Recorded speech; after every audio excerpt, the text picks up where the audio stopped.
Taiwan has reported its first domestically transmitted COVID infection in more than 8 months. The case involves a woman in her 30s, a contact of a New Zealand pilot who recently tested positive for COVID. The two were in close contact 2 weeks ago, while the man was undergoing a period of self-health management.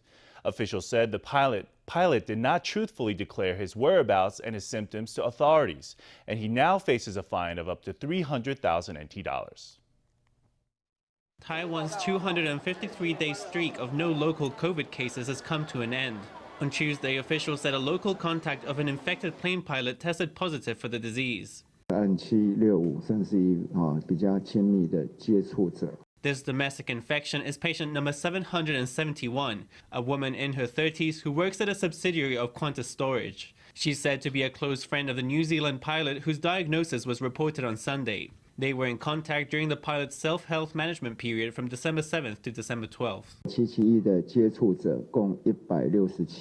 Patient number 771 has 167 contacts, 13 of which have been placed in home isolation. The other 154 are undergoing self-health management. The CECC has released details on where the two patients went during that period.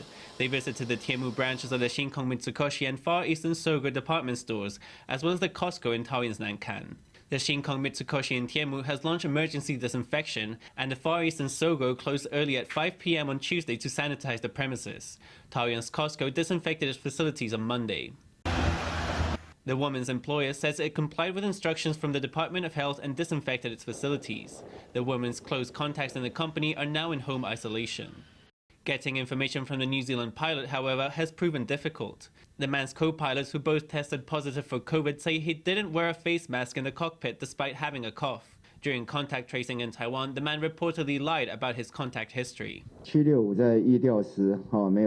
During our investigation, patient number 765 didn't provide a truthful account of his contact history.